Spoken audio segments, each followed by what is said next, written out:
What's up? What's up? What's up? We're live, Dubs. What up? What up? What up? What up? What up? What up? The Sucka Right here. Food Show podcast back in effect, man. Yes. Episode 2. Episode two. Episode 2. I don't remember what we talked about the first episode, but I'm sure it was amazing, and that's why you're back for number 2. Exactly, man. So Later. we'll wait till we get a few people in here, man. Then we'll hit them with the topics. We got 3 topics for the day that we wanted to talk about. We wanted to discuss. I know one of the topics is going to get a little riled up in here, a little bit argumentative between me and Dubs because we have difference of opinions on probably the second topic. Maybe the first and the last, I think we could agree. But the second topic, every time we mention this topic, I might want to argue about everything. Your glasses start to fog. So we're gonna. That's why Dubs wore a hat today, to cover the wrinkle in the middle of the eye, because he gets highly upset when we talk about a certain guy with ginger hair. But we'll get into that. His vato already. Give a fuck about him. Shit, that fool. Hey, no, fuck you, my mother. No, fuck you, my mother. No, fuck you. No, fuck you, my mother. No, you son of a bitch. No, fuck. Once we got 100 in here, we'll go. Shout out to everyone that's in here, man. And we're gonna get into it. So the first topic of the day is going to be right. We gotta have a fucking drum roll, homie. We'll do it like that. The state of rap. The state of rap. We don't have a fucking. No, we don't have a. We got it. We'll figure it out. The state of rap, people. The state of rap. Let's go. Okay, I'll do it in my voice. The state of rap. The state of rap. Okay, look. We've seen what happened, man. It's not a laughing matter the other day in Texas, right? Mm-hmm. And a lot of people have made videos about it. We've covered basically what we were going to say about it on the live. But I wanted to talk about rap in a whole, Dubs. Like, you got a lot of things going on in rap. You got guys getting indicted, guys getting murdered, guys getting locked up with fucking methamphetamine in their ass. A lot of different things going on. What is it about hip hop? Like, are these guys nowadays trying to be what they rap about? You know, back in the days, we knew NWA wasn't really out there NWAing. You know what I mean? We knew that. Mm-hmm. But we still liked the music. It was all about the music, the art form. Nowadays, these dudes are really doing what they're saying they're doing. Some of them. And then you have other ones, like we'll take 6ix9ine for an example. Was never, ever a part of that lifestyle. He was on the periphery. He was a cameraman or some shit behind the scenes. And then he decided he wanted to be a part of that life, and they created a gimmick. And I mean, I remember back then, a lot of us were saying, first thing that really hits the fan, this motherfucker's going to tell. Of course he is. He's a civilian. Yeah.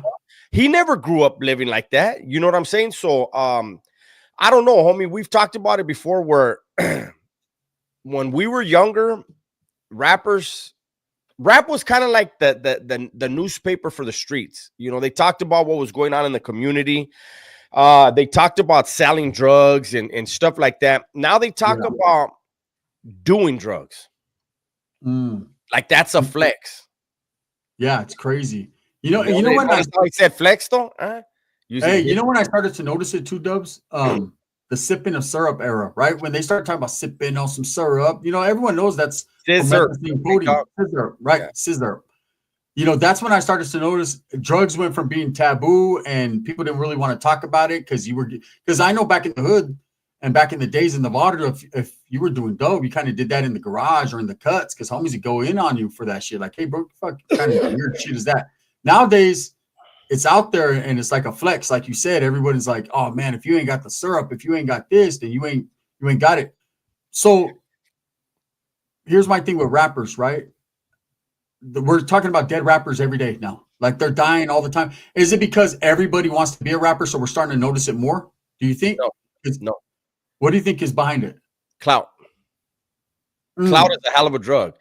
You see, we see a lot of dudes. I mean, if you look a lot of times, I'm not going to get into, but there's people that do stuff and they do it strictly for a reaction. Yeah. It's weird that people are so obsessed with the internet and social media that they want to be a part of it at any cost. And it costs some people their lives.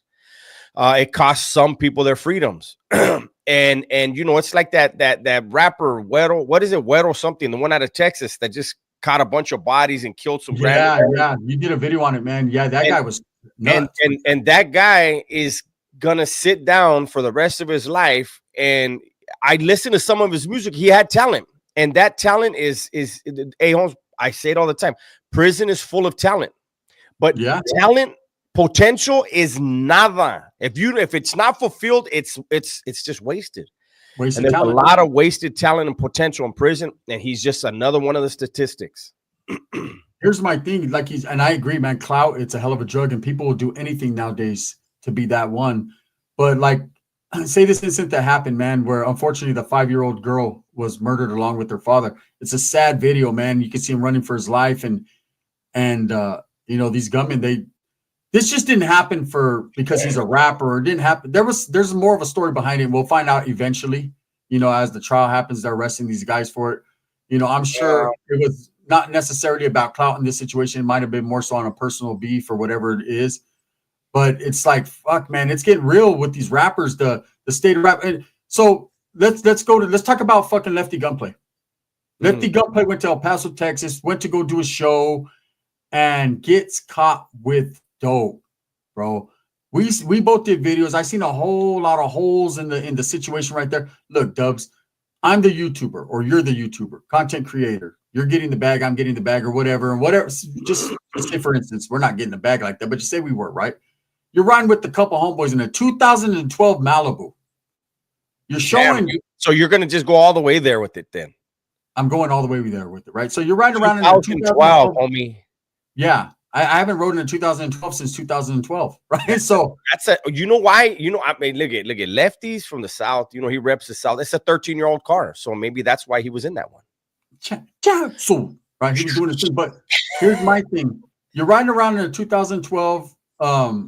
So that's an automatic get pulled over vehicle, right? Because the cops, they see fucking you in an old school vehicle, they're like, you're riding around with homies, and you got 69.2 or 69.4 grams of dope on you. Why are you holding it? That's a few ounces. That's a few. Why are you holding it? In what world are you holding that if you're the bag? I'm not holding no dope. I don't get high, but no, that was just a horrible look, man. Here's the thing, Dubs. I've heard plenty of times people say, and this is the truth. This is what I've heard said about Lefty. He's to be protected at all costs. He's the new golden goose, the golden ticket, the representative for Southern rap downstate or whatever, Southern California. He's supposed to be the new face, and he has the talent, he has the charisma to do it, right? Why is he holding that much? Doors for whatever reason, doors are opening up for him that haven't opened up for other raza rappers. Honestly, more talented rappers, maybe not as charismatic, but it's true. He's supposed to be protected at all costs. He's the one opening doors. He's the one that is creating the bag or giving opportunities to get the bag. There is no way in hell he gets caught with a few ounces cheeked in his pockets, anywhere on his body. There's supposed to be somebody in that car that's going to hold the gun, that's going to hold the dope. And, you know, hopefully that guy, you know, whoever that person is, you never know nowadays. Hopefully that guy can hold his mud and do that time, you know, but Lefty is not supposed to be looking at no time, period.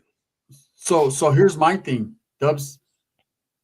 When you're a rapper, you're going to a show. I understand you know, and I know people are going to hate, but you move with security. You got to do what you got to do. There's people that are tripped for whatever reason. There's crazy people out here nowadays, right?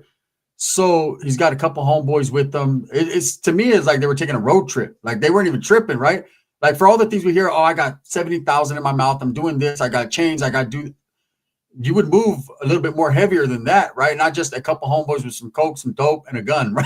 Like they obviously didn't even have a gun. They didn't get caught with one, right? So they were moving different. They might have been able to dump it, but they should have been. If they did, they should have been able to dump everything else. My thing is, you're a rapper. You're supposed to be doing fucking shows. Why are you?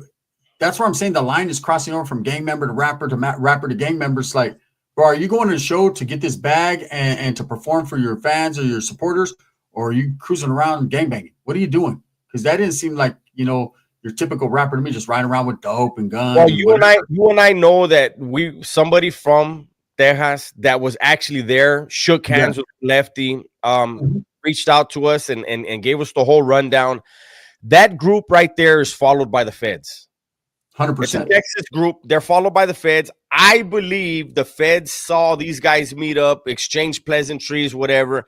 I believe the feds called the police department, the PD, gang task force, whatever they have out there, and said, "Hey, do what you got to do, but jack that car up." And these guys are rolling around dirty and not putting on a seatbelt.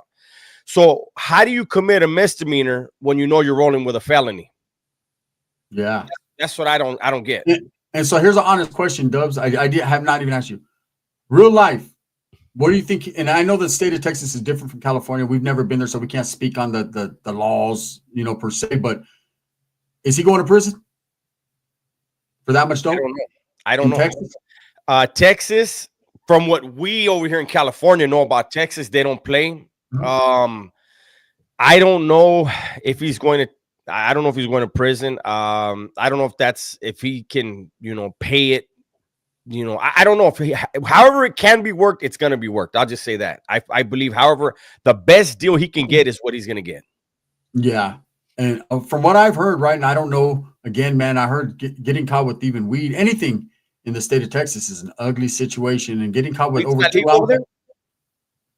I don't know if it's legal in that state. I don't know. But I just know that getting caught with certain things, it gets you caught up in introducing dope into a facility. We already know in the state of California, that's going to get you some prison time right off the top. But over 2 ounces of meth on your person, there's no denying that it's yours. It's on you.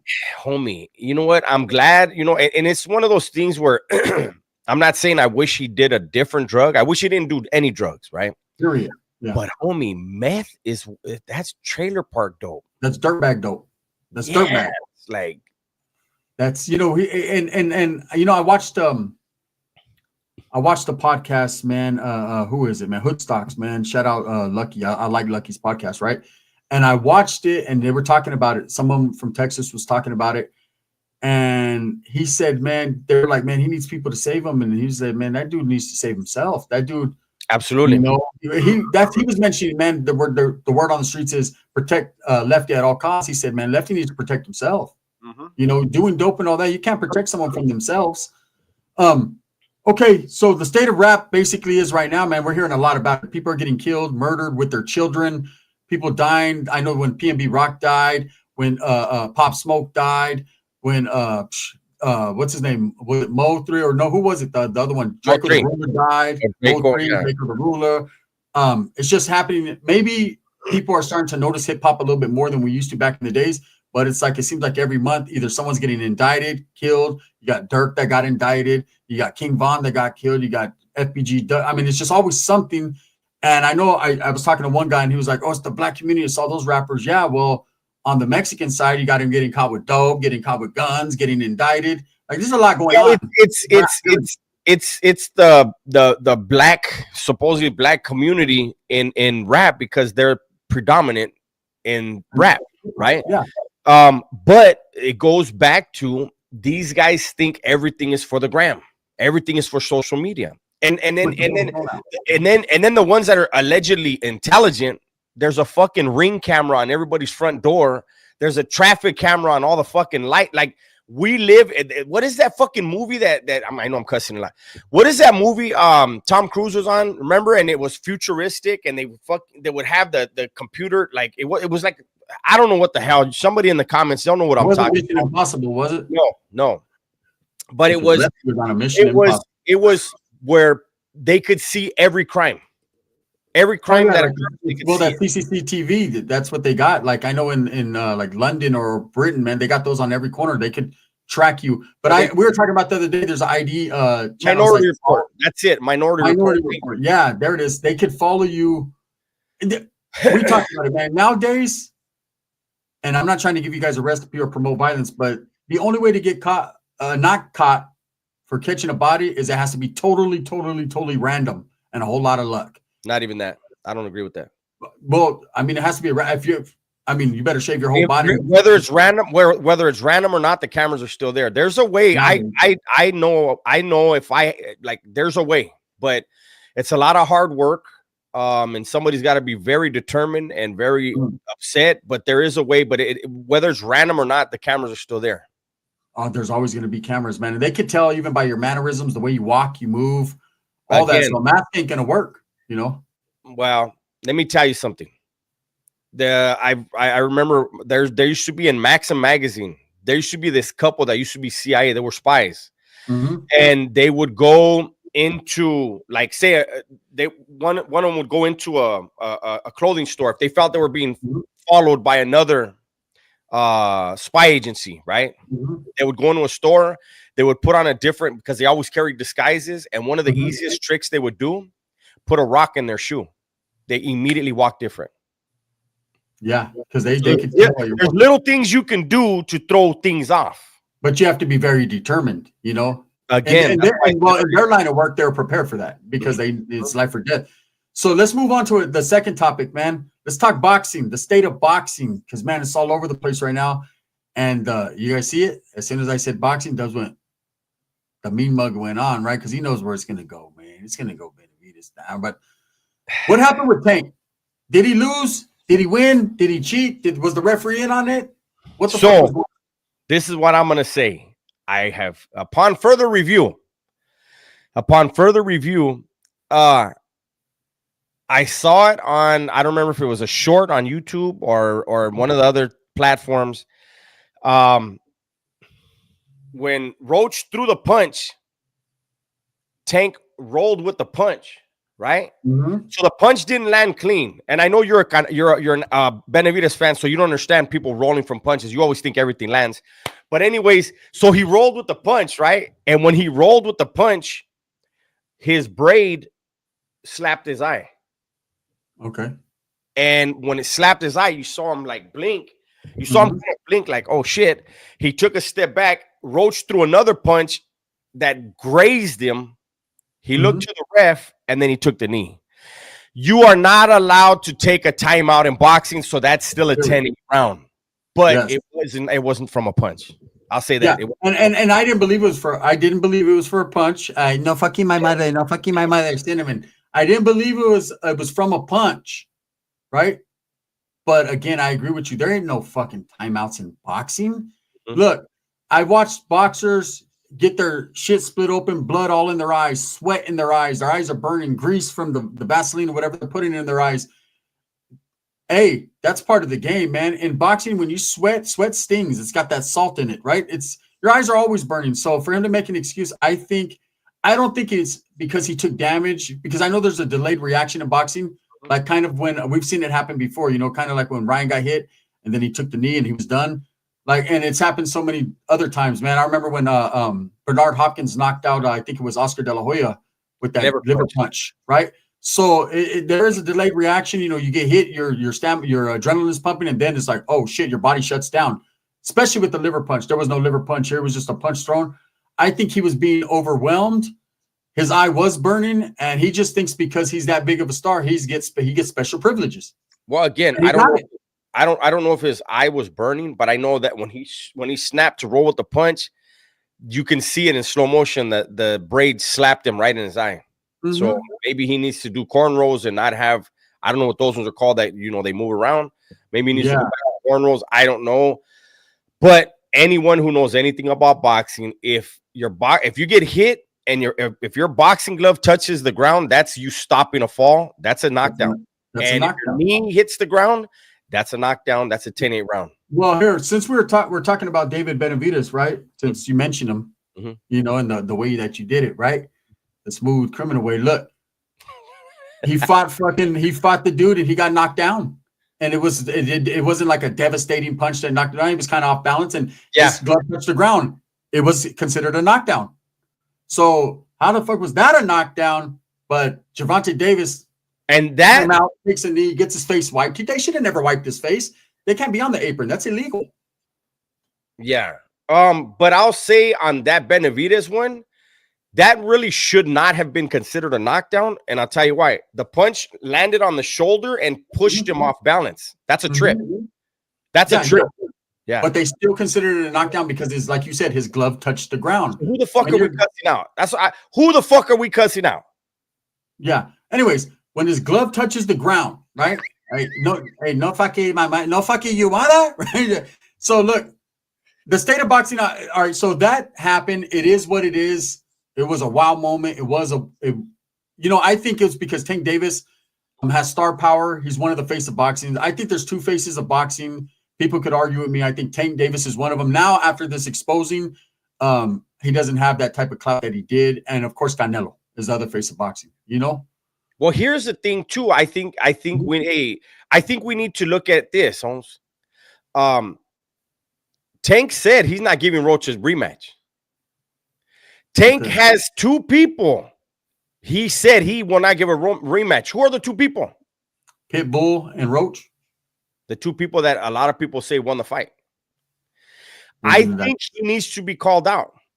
I think people need to call him out like, hey, Holmes, yeah, you're very good. I say he's very intelligent in the ring. He gets the timing. He times people down, and then he's going to knock them out. He's going to hurt. Knockout power. But you can't fight two dudes that you just thought you were going to bulldoze, and then when they show you something else, say, yeah, that was the only shot they'll ever get at me. Hey, and I hate the way that he covered it up by, instead of giving him his props and saying, hey, that's a bad boy, man, that motherfucker got it. The first thing he does is say, well, everyone has an off night. No, you didn't have an off night. You just got your ass whipped. Well, get in there again and let's see what the next night is like. Yeah. Let's see if you have two off nights. You know, let's see if you get knocked off your feet. Boxing is not what it was, you know, where all the greatest want to fight the greatest. So okay, the Tank Davis shit, it is what it is, man. Everyone's going to agree to disagree or agree with it or not. Here's the thing. Turkey Al-Sheikh, who's changing the game of boxing. He's giving us the fights we want. He's got the money to do it. We've talked about it. I seen him and Dana White. They're starting their own promotion together, their own boxing promotion. That's brilliant. Do you think this might take, you know what I mean? This might be the new fucking way the boxers go. I mean, there's money there. This is brilliant. I'm going to tell you why. Dana White runs the UFC. A lot of people think he's the creator and all that. He's not. There's those two brothers. I don't remember their names. Italian dudes. I think they are. That they're the founders. The Fertitas. Yeah. Okay. Dana White is putting the best against the best. Always. Turkey said, "I'm tired of these dudes having undefeated records. We're not having zero. You're gonna have an undefeated record is because you earned it now." Yes. So him teaming up with Dana White, I think, is genius. And the fact that Turkey has more money than all the other conferences, but WBC, WBA, all of them combined, these dudes now know if they're good enough to get Turkey Al-Sheikh's attention, they're set for life. You get a fucking bag for life. Yeah. Fuck all the IBF, IBO, all these belts that don't even mean shit anymore. Fuck them. Yeah. Get in there. Let's go old school the way boxing used to be. The baddest motherfucker fights the baddest motherfucker, and that's what we talk about, right? Yeah, I think bringing Dana White in, because Dana White knows how to run business. He knows the mentality. His mentality has always been a gladiator, survival of the fittest. You know, we're going to put the best against the best. You know, in any combat sport, there's always going to be a little bit of ducking and dodging for a little while. But what I appreciate about the UFC, everyone does, is it's not too long of a wait. It's going to happen. You know, you're good. There's only one belt in that division. You're going to get that or you're not, you know, so it eventually happens. But what I don't like with boxing, like you said, man, it changed. These guys will duck like a motherfucker. Ain't no fucking my mother, no fucking my mother, right? They'll duck. They'll fight guys that are halfway decent or guys that, but when it comes to their mandatories, they're always vacating belts and doing shit. And I don't get it. This is what the beauty of this alliance is this.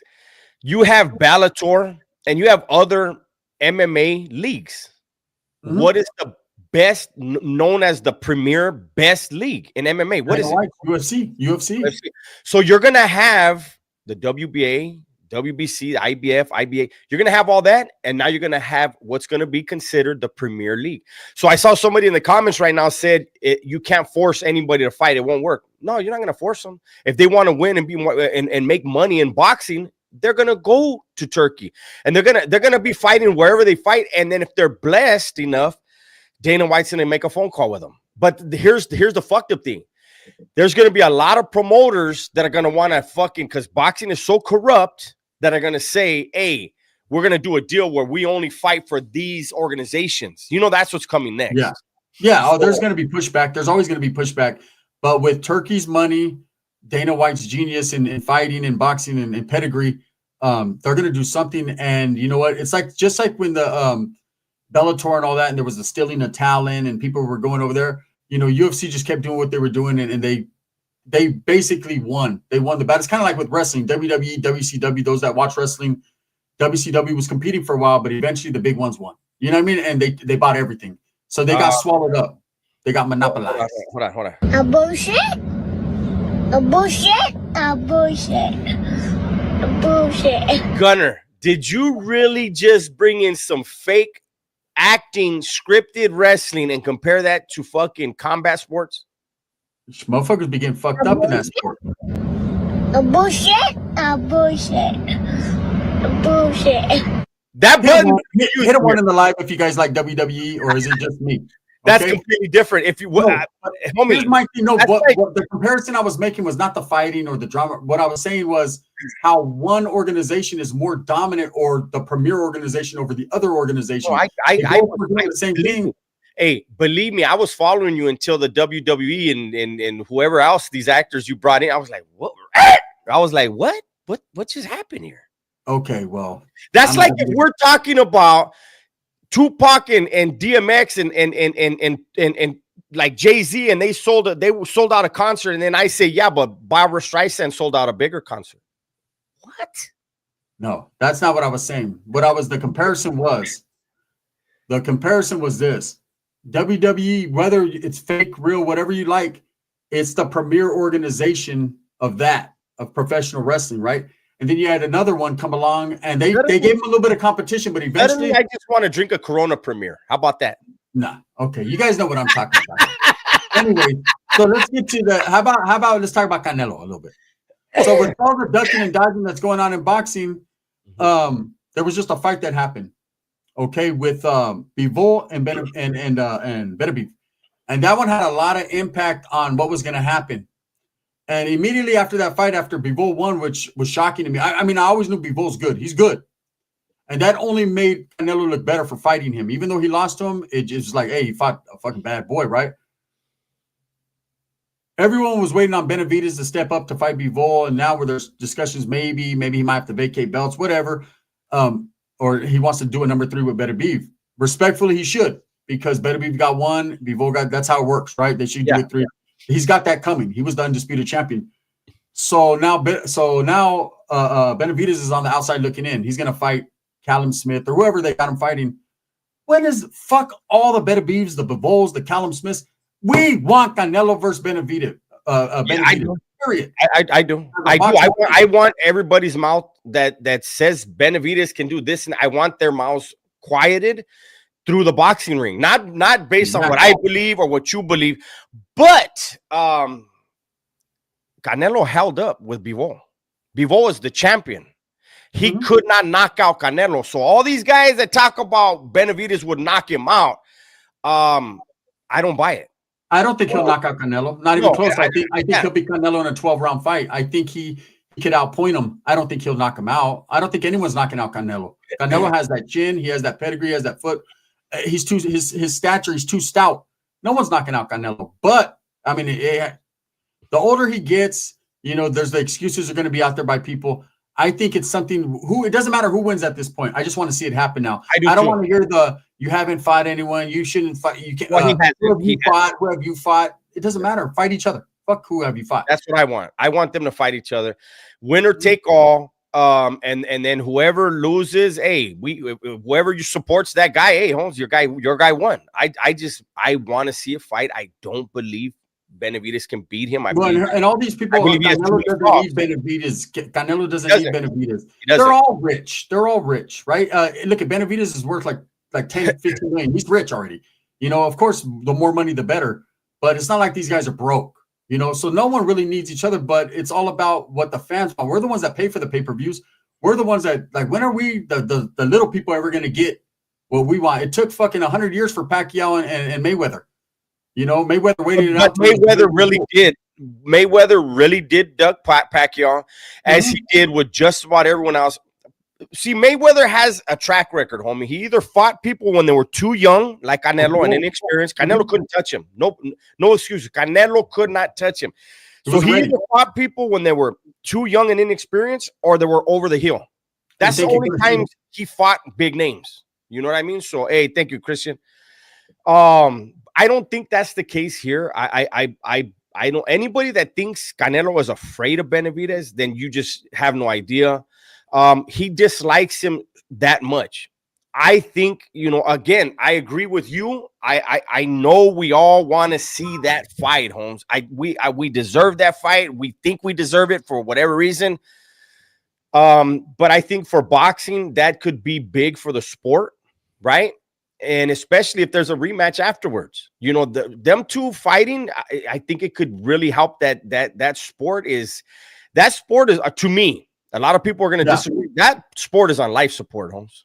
Oh, that's why it takes people like Turkey and Dana White to save it. That's why we need them, man, because they're actually, no matter what people say, Turkey Al-Sheikh is giving the fighters the money they deserve for the performance they put on, and he's making the best fight the best. And, you know, I see a lot of people. One more thing about the Benavidez Canelo. I see people saying, oh, he's too big. He's too big. Then Canelo fighting before, what was that? He fought him too big. He lost. No. Let me tell you, no. That's not all the way right, homie. But I'm going to tell you why. Because Canelo went up in weight and maintained that weight. Benavidez will drain himself, make weight, and then bulk back up. Canelo's not going to bulk back up to the same weight as him. You know what I mean? So there is a disadvantage.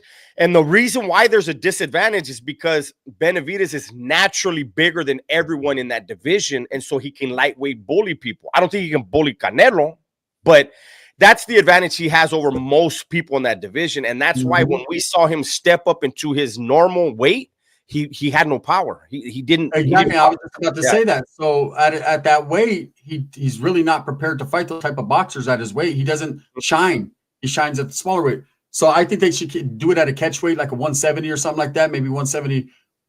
You know, and that's not. I mean, Canelo fights naturally at 168, so I think 170. A catch weight, 175, a catch weight, and no belts on the line. Let's just get it. You know what I mean? Just shut everyone up. Get a big old bag. But if Canelo ultimately, I don't care about any of that. I just want them to fight. I don't care what weight. I don't care about belts. None of that. I just want them to fight. Yeah, there's going to be a lot of people that, I mean, want to see Canelo fight because there's a lot. He got a lot of support. I like Canelo, and I think Canelo could beat David Benavidez. But I also think David Benavidez could outpoint Canelo. It's just a good fight that I think the best of the best are the two best at what they do right now. Let's just see him fight, man. You know what I mean? That's look at. Of course, Benavidez could beat him. When you get into a ring, anybody can beat anybody. Holmes, these are professional, you know, fighters. Benavidez has power in both hands. The only thing is when I get the way I get because people that like Benavidez, they for some reason don't see the flaws in Benavidez's game that I feel Canelo can take advantage of. And I don't see what flaws in Canelo's game that Benavidez fans can point out that Benavidez is going to be able to take advantage of. The one flaw that I will say Canelo has, but he has it with every fighter, it doesn't matter who he's fighting, is he starts slow. Yeah. And if you start slow with Benavidez, I don't think Canelo could knock Benavidez out. I don't think so. So if you start slow, when do you catch up? Hey, gracias, Christian. If you start slow, when do you catch up? You know what I mean? So he does have a chance. I don't think anybody gets knocked out in that fight. Yeah. Hey, thank you, Christian. We appreciate that. So at the end of the day, man, I don't know who's going to I need to get in the live, he said. Yeah, I don't know who's going to figure out the other's flaw. But I don't think no one's going to be figuring out anyone's flaw because I don't think the fight's ever going to happen, to be totally honest with you. And I wouldn't be surprised. I would be disappointed, but I won't be surprised. Yeah. Okay, so let's talk about the third topic, man. Enough about boxing, man. Ain't no one fighting anyone that's worth anything anyways right now. You know, all the fighters suck, to tell you the truth. Hey, cool part about it is Oscar De La Hoya beat all their asses. Probably still. It's a trip. So, we seen a video that was done the other day, man, by Street TV. Alex Alonso. Shout out to Alex Alonso, man. How you doing, man? Shout out Alex Alonso. He's a vet, man, on YouTube as far as and you know, you guys go tap into his channel, go support Street TV. He's more of a, I wouldn't say in the prison genre, but he's more in the gang genre. If he was in the prison genre, we would have mentioned him here. Yeah. This next topic we're getting into, which is The top 10 in the prison genre. Now, I'm going to keep it real. I'm going to tell you exactly because Gunner came up with this topic for this segment. And he said, let's do the top 10. And I'm no hate whatsoever. What did I ask you? Do you remember? About what? The top 10? Top 10 prison genre. If there's even 10 relevant. No, I didn't say relevant. I said, are there 10 prison channels? And I said, yeah. Because see, here's the thing. This is a catch-22 because I don't consider myself a prison channel. Gunner doesn't consider himself a prison channel, but we're stuck in that genre. Yeah. Right? So go ahead, Gunner. You kick it off. So yeah, Alex Alonso, it's inspired by the video that he did. He did, I think it was top 5, and he gave me and Dubs our respect and kept it strictly to the numbers, showing views and all that. I don't care about the views like that. I mean, I do to a certain degree. I think we all do. That's why we do videos so people can watch them. The more people that watch them, the more reach is out there. But as far as the most popular, what people, when they want to hear about prison stories or whatever, who do they turn to? And this right here is a top 10, just going right off the head. It could be mixed up anyway or interpreted any way you want to interpret it, because everyone likes different styles, different things. Some are into the real more serious channels. Some are into the more animated channels or funny channels or whatever. So top 10, I think at number 10, I would put starting at 10. I'm gonna start at 10 to 1. At 10, I'd put Damian Porter, man, his channel. It's newer. It's you know, he's still figuring himself out on his channel. He doesn't have much subscribers or viewers, but I kind of like his channel, man, until quite recently, where he kind of went left a little bit and became like a pro-black fucking essays ain't about shit channel, right? Prior to that, man, you know, he told some good stories. I know he's done a lot of time. I know he was in the Youth Authority, so I kind of like his channel, but I'm gonna put him at number 10 just because of longevity. He just started out, I think, and then I think he's making a few mistakes in the genre. That's just how I feel. Okay. You know, he's in my top 10 at number 10. All right. Okay. What do you think? Number 9. Number 9 is gonna be 16 to Life. Shout out to Chill. Shout out to my boy Chill right now. Chill had a lot of time, got good stories, very respectful, keeps it down the line most of the time, man. He's unbiased. I appreciate that. But what I like, the likes and dislikes about his channel is I just like that he doesn't have more support. He should. So it's not that I dislike him. I dislike that he doesn't have more support. His stories are good, man. He's a good dude. He's a solid dude. And I just like the fact that he puts out good work, man, and people just overlook him like he ain't a real one that ain't really did that time. You know, I like Chill. I like Chill. I like his channel. And you know, it's not easy to come up with content. And my advice to Chill would be to try to branch out into other things.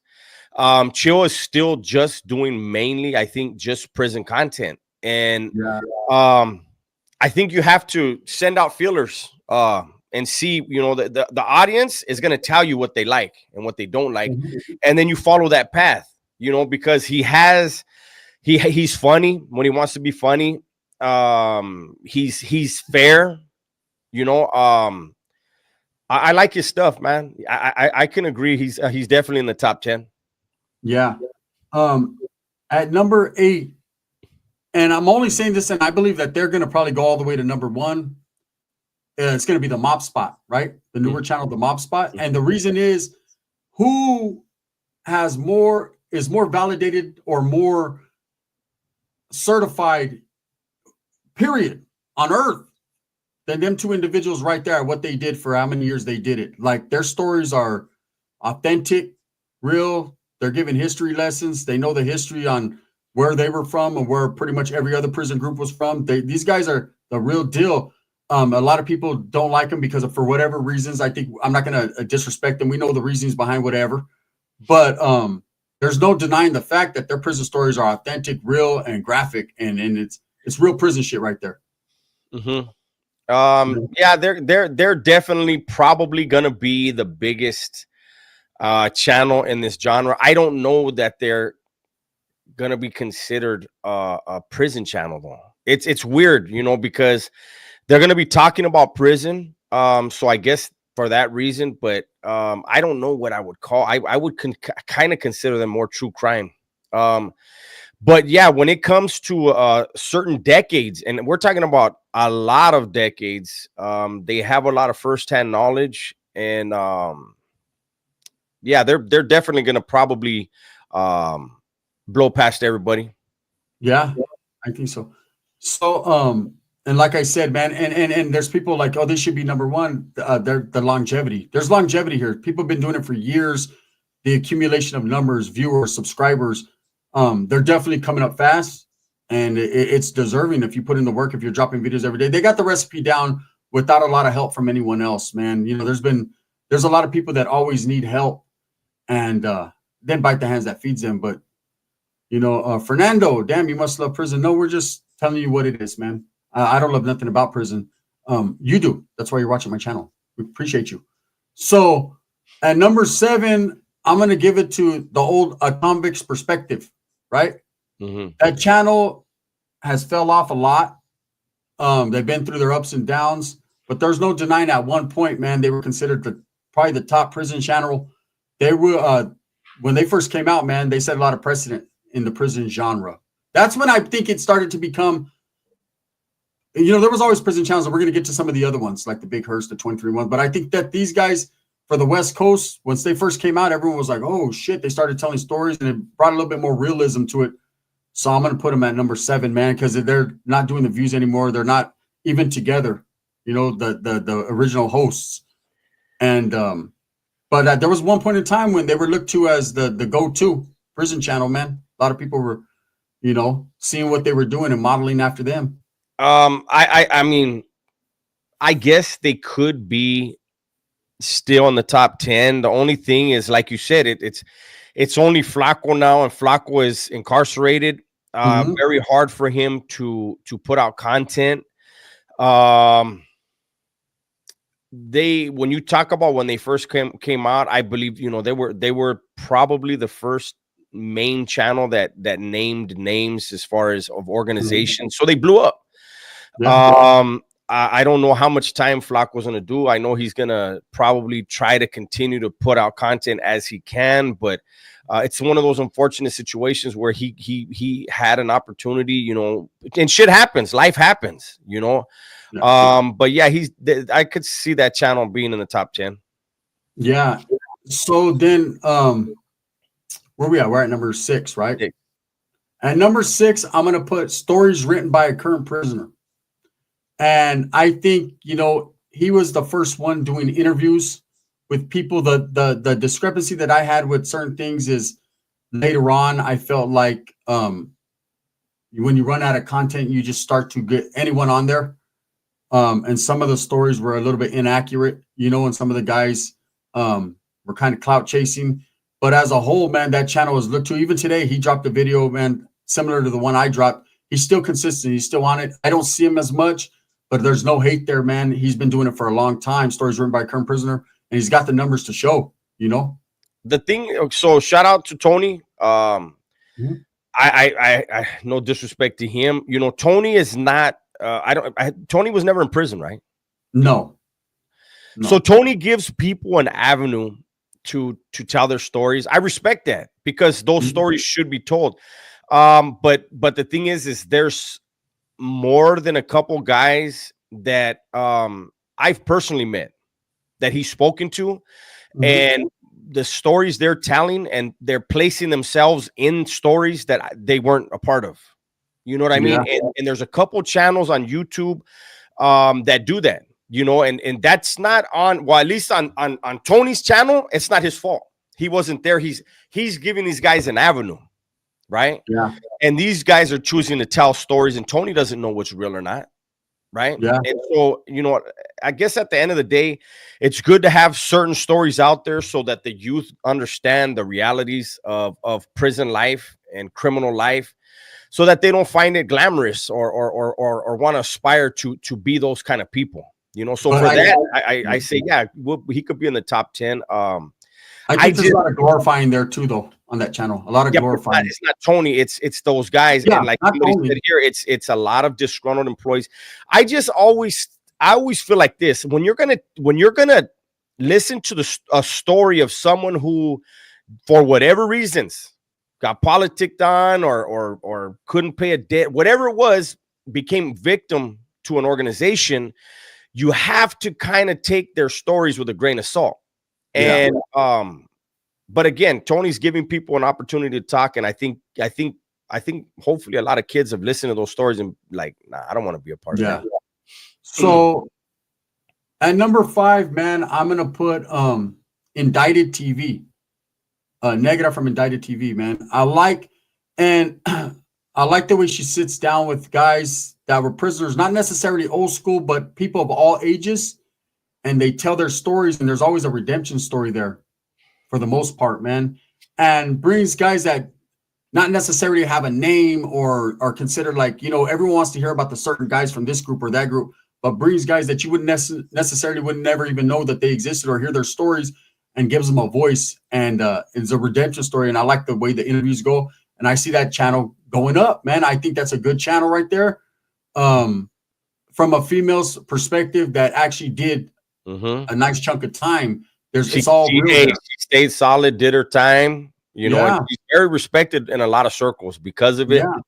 And as far as that channel, that is what I like, is interviewing people who, lived that life, did their thing, and are out here. And for the most part, I think every one of the people she's interviewed is a productive member of society now, and or at least they're trying to be, and she's showing people that, people that look like us are not just idiots, and again, and that's a great thing to point out is, us as men, when we interview people, we interview with a certain style and a certain mindset. A woman thinks completely different, and that's what makes her channel rare. Yes, I like that channel, man. So at number 4, I'm going to put Renegade Media. And the reason I'm going to put Renegade Media there is, I believe, he's took off. A lot of people support his channel. Albeit, man, I'll be honest and real with you, I don't agree with some of the topics or some of the idealisms behind some of the topics, some of the rhetoric or some of the things that I hear him say. But there's no denying his reach. There's no denying when we're just talking about, channels that have an impact or that our people are watching nowadays. Regardless if you tap in with him or not, people are watching his channel, man. And they feel some type of way. And so this is one where, unlike Tony, that Jay has been to prison, and should know better. I don't like, it's his channel, and he deserves to be on this list, and of course he deserves to be in the top 3. Other people may have him number 1. But he's another one, and I made 2 videos on it, but one of them I did. When he mentioned people that I personally know and like done a stabbing with, one of them, like he's a legend currently. And he and I went and whacked somebody together, and he talked about that dude never put in work, and but he was never around those people. And so he listened to some people that don't like somebody, and that was the only thing. I don't have any issue with him personally. I just feel like when you get to a certain level in social media, in entertainment period, there's responsibility that comes with that, right? And if you don't like a group or you don't like somebody, that's fine, then you say that, but you should be saying that based upon your interactions and your reasonings, not another man's. So that's my only issue with that channel, is there's so much, like, look, Holmes, I'm from Southern California. I ran with whoever I ran with in the joint, right? How would I be able to do videos about Northern California, Northern organizations, and as if I know? And 24 years in prison, I don't know much. I know certain things about the North, but I would never play the role like I know all the ins and outs. And so for someone who's from a different faction or whatever to speak as though they are an expert on something else and it's something very dangerous, I feel like that's irresponsible. And I'm not knocking his channel. He deserves all the accolades he's earned. And I mean, he's got a lot of subscribers. He gets a lot of views. So there's a lane for everybody on this list. I'm surprised that Cartoon from Avalon didn't get a spot in here. I thought maybe he would be in here somewhere, but I actually would have. He's just outside my top 10, just outside like 11, 12. I would have put him in 10. Because above Damian Porter. Yes, of course. But I mean, we're going off of your list, and we're just speaking on it. These are channels I watch. So I'm at number 3 right now, right? At number 3, I'm number 2. No, I'm at number 3. Jay Hans was number 4. Oh, no, he was number 3. Okay, so I'm at number 2.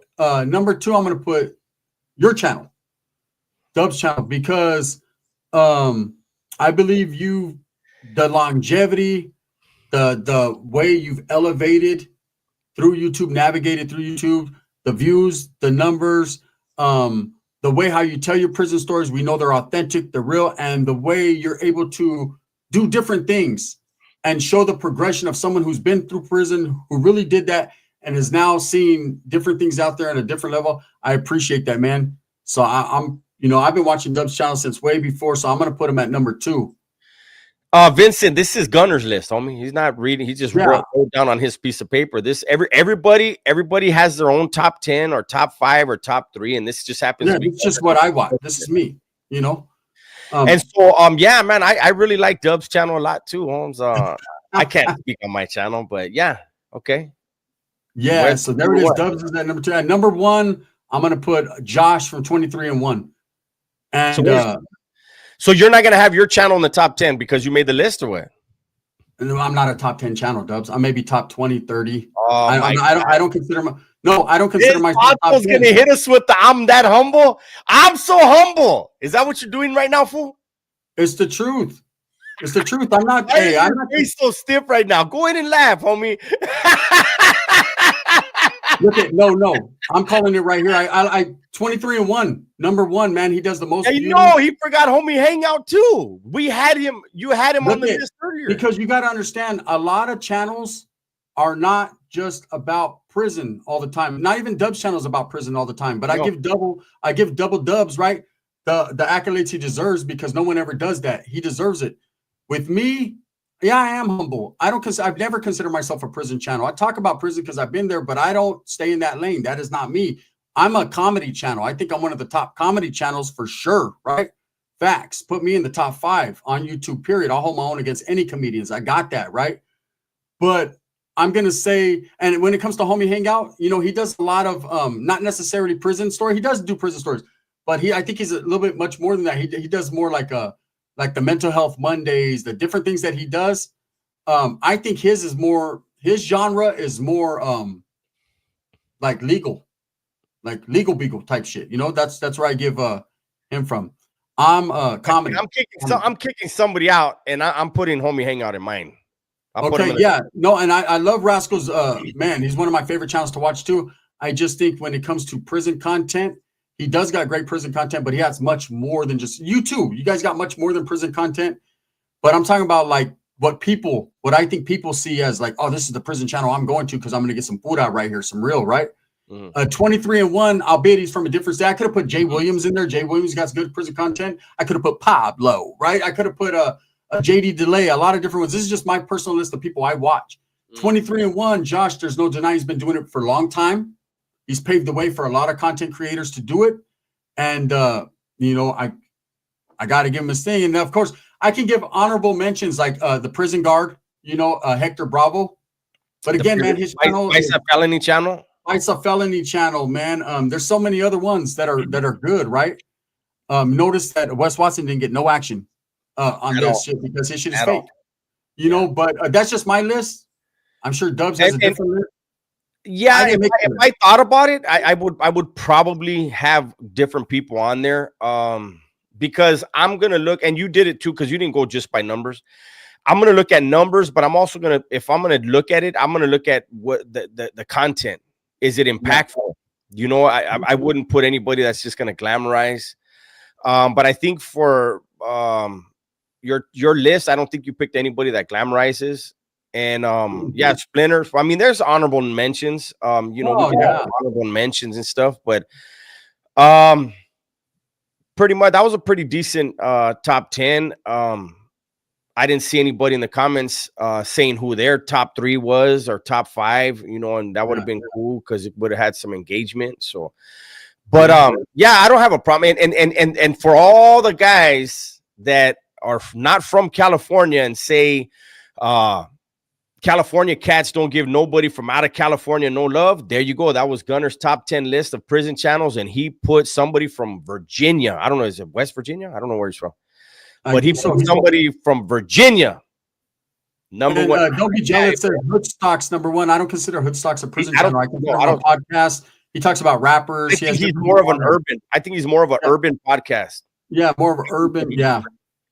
You know, I'm talking about people that stick mostly to just the prison stuff. And somebody earlier asked about American Cholo. He's never been to prison. So that's not a prison podcast either. Podcast. I mean, I don't know. He'll tell you he's not a prison podcast. Yeah, you know, there's a lot of people that maybe have been to prison, but they don't focus on the prison stuff. I'm just putting, and even Big Herc's a good channel, man. There's so many different channels there's about when Dub says, is there even 10? I was like, shit, there's a lot more than 10. Look at all the honorable mentions people want. But I'm just talking about the people I pick, who I watch, whether it's longevity, impact, how I feel, my top 10. And that's why I didn't put myself in there, because I don't watch myself, right? Mikey said his top 4 is our 4 channels.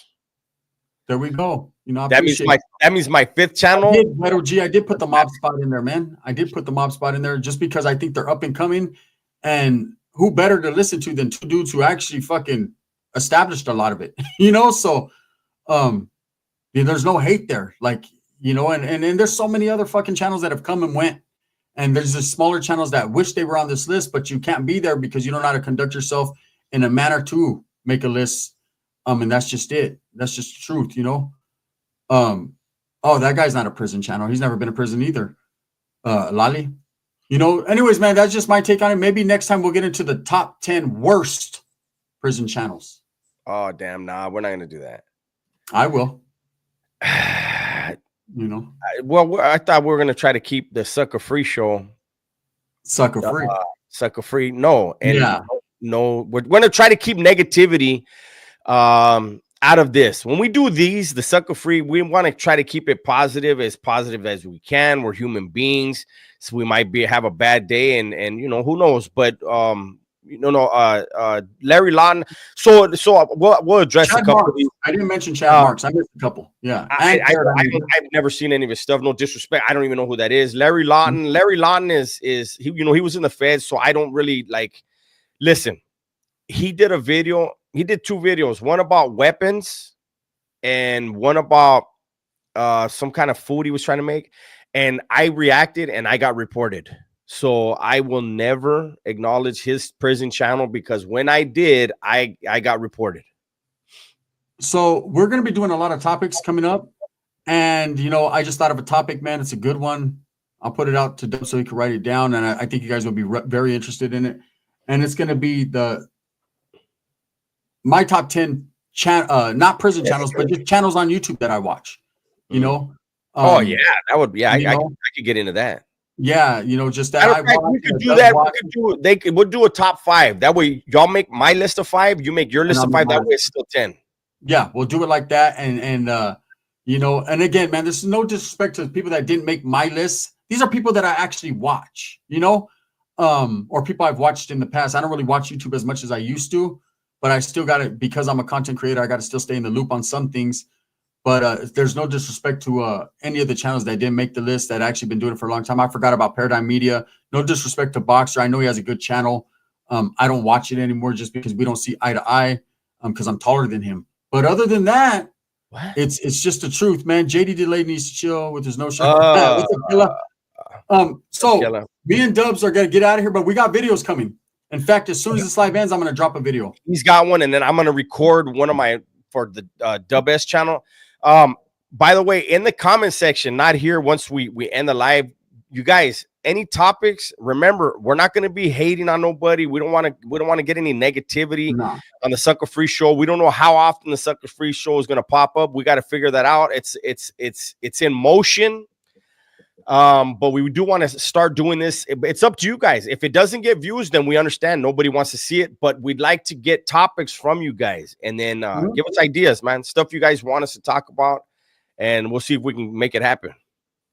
Orlando says, why y'all ain't been live last 2 days? We have. Where you been, Orlando? Live last night. We were live last night. We went live twice yesterday. Thank you guys for all the support again, man. I'm going to be dropping another video on Gunners Collective TV.